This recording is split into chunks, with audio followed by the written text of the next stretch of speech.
Bismillahirrahmanirrahim. Assalamualaikum warahmatullahi wabarakatuh. Waalaikumsalam warahmatullahi wabarakatuh. Maha suci Allah, segala puji dan syukur kita panjatkan kehadirat Allah.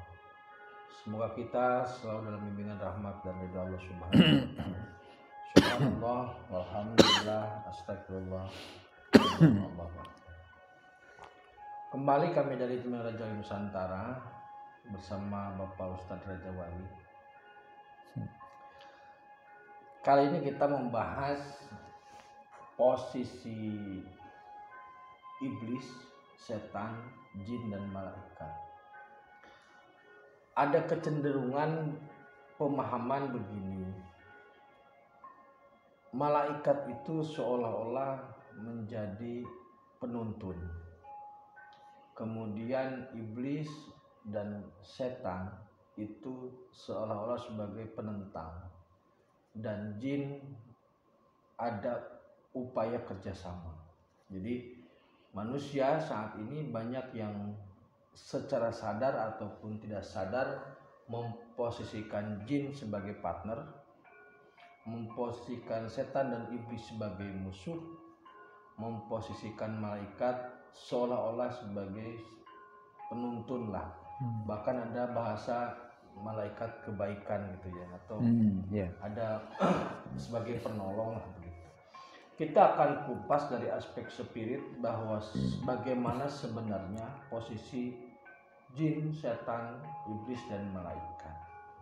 Apakah benar musuh, partner, atau bagaimana? Gimana itu Pak Ustadz terkait dengan iblis lah, iblis? Iya. Bismillahirrahmanirrahim. Assalamualaikum warahmatullahi wabarakatuh. Alhamdulillahirabbil alamin. Kita syukur kepada Allah Subhanahu wa taala atas segala nikmat dan karunia buat kita semua. Mudah-mudahan keberkahan, keselamatan buat kita semua. Ini Mas Eka. Jadi kita manusia, kita kan masih manusia Mas ya. Nah, alhamdulillah masih manusia. Manusia itu terhadap jin, setan, iblis, malaikat itu sebagai apa? Kemudian terhadap hewan, tumbuhan, dan benda mati sebagai apa? Ini kita harus tahu dulu. Karena ketika manusia dijadikan oleh Allah khalifah, buat kalau malaikatu ini ja'ilun fil ardi khalifah. Nah, jadi ketika para malaikat dikasih tahu oleh Allah, malaikat saya akan menjadikan di muka bumi ini seorang khalifah. Maka malaikat menentang, kalau ataj'alu fiha mayusidu fiha wasfiku dima. Apakah engkau Allah akan menciptakan mayusidu fiha, yaitu menciptakan manusia bikin kerusakan, wayasku dima, dan menumpahkan darah. Wa nahnu, dan kami kata malaikat, nusabbihu bihamdika wa nuqaddisulak. Dari nusabbihu tasbih bihamdika muji engkau dan mujian apa enggak cukup ya Allah, kata Allah. Kata malaikat kepada Allah. Nah kemudian Allah menjawab, qala ini a'lamu ma la ta'lamun, saya lebih tahu daripada kamu. Nah itulah sebenarnya yang menjadikan firqahnya. Nah firqah ayat ini menjadikan firqah sehingga menjadikan potensi masing-masing. Nah kemudian malaikat ditandingkan dengan manusia, dan manusia diwakili Adam waktu itu. Adam sebagai ciptaan manusia yang diciptakan Allah pertama. Maka Adam punya kemenangan.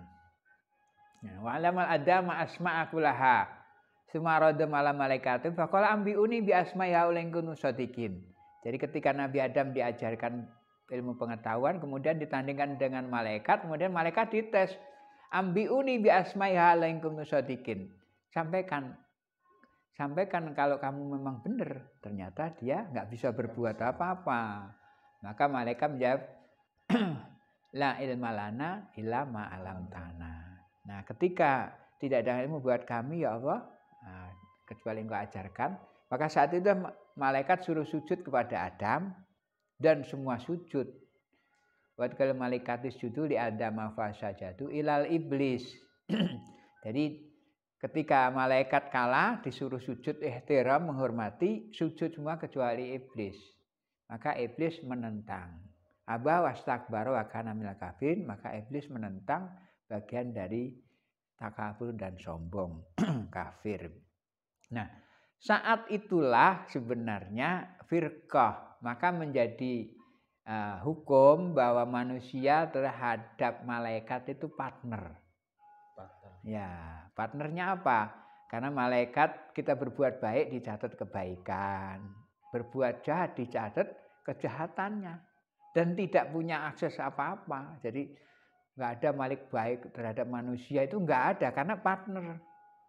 Yang bikin baik dan buruk ya manusia sendiri. Gitu. Jadi partner aja pencatat yang tidak memiliki tendensius kepentingan. Itu namanya partner di situ. Nah, kemudian manusia terhadap jin itu parasit. Jinnya. Ya, jin parasit terhadap manusia.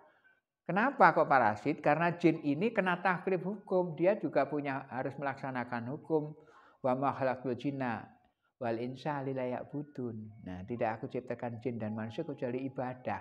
Maka kena taklif hukum itu ibadahnya nilainya rendah. Karena jin ya puasa 1000 tahun juga nggak mati, nggak capek. Sholat 1000 rakaat juga nggak capek. Kita sholat 2 rakaat aja kelenger, puasa sehari aja kita sudah nahan lapar gitu loh. Maka nilainya kita tinggi, ujiannya banyak. Nah, jin nilainya rendah. Karena rendah maka dia parasit, ngedompleng kepada manusia. Dia memberikan kontribusi kebaikan seakan-akan tapi mengambil pahalanya manusia, itu parasitnya di situ. Ininya ngambilnya gimana, Pak? Maksudnya kontribusi kepada manusianya apa? Ya dia ada orang yang dibisikin jin, kamu hebat tuh ini, kamu ini itu dari riya. Ikhlasnya nggak ada. Kemudian ada juga yang pakai jimat, itu di dalamnya jin. Nah, dia memberi kekuatan, memberi magic yang luar biasa. Jadi sebenarnya banyak yang orang-orang kejebak dengan perilaku jin yang begitu murah terhadap manusia, itu sebenarnya adalah jebakan aja karena parasit mereka. Nah, parasit berarti jin memberikan kontribusi berupa kesaktian, ya, rasa kebanggaan, popularitas itu jin. Jin ngambil pahalanya, kita dapat popularitasnya. Itu Allah mengizinkan, Ustaz? Ya Allah menyelenggarakan, silakan Anda mau. Kalau manusia mau dan jin mau, silakan. Karena Allah itu memberikan opsi pilihan terhadap manusia gitu. Nah, oke, jin udah ngambil pahala, ngambil nih. Ya. Buat apa? Jin ini dia pahalanya jadi suatu kenikmatan karena dia kena ada surganya juga jin. Jadi kalau umpamanya hasil ibadahnya jin, itu rumahnya jelek. Jelek. Ketika ada pahalanya manusia, dia mewah, manusianya yang rusak, bangkrut gitu. Nah, sementara setan sama iblis itu memang musuh, kompetitor.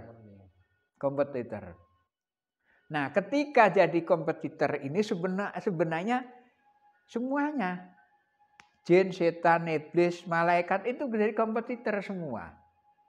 Nah, kompetitornya gini, jin itu sebenarnya menciptakan riya, pamer, ya itu jin.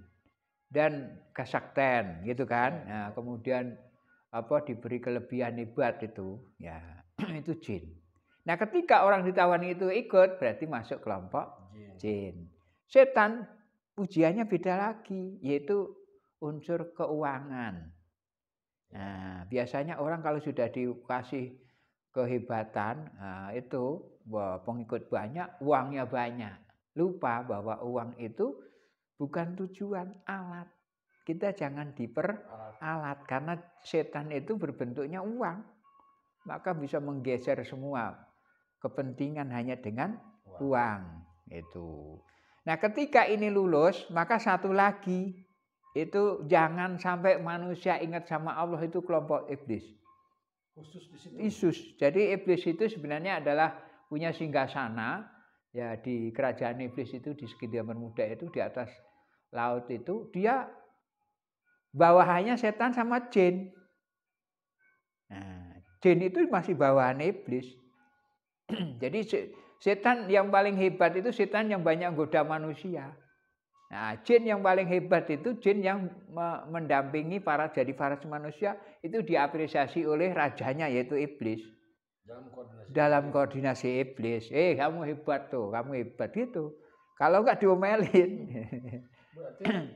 Berarti kalau jin sangat mengharapkan orang itu beribadah, ya, tapi supaya hasil pahalanya dirampok. Betul. Kalau setan masih memberi peluang orang beribadah, walaupun otaknya duit. Kalau iblis sama sekali lupa ibadah pun hanya untuk formal. Maka hakikatnya dia nggak ingat sama Allah. Nah, kemudian satu lagi kompetitor yang tidak kalah penting adalah malaikat. Malaikat itu kompetitor yang memberikan informasi bahwa akal itu segala-galanya. Jadi tolak ukur kebaikan semua. Padahal akal ini itu akan berlaku ketika data dan forecast. Nah, punya data masa lalu, hasil dari jejak rekam ini, kemudian forecast ke depan itu kerjanya akal. Tapi ketika akal dibicarakan, tahu nggak kamu di alam kubur kayak apa? Akal udah mentok.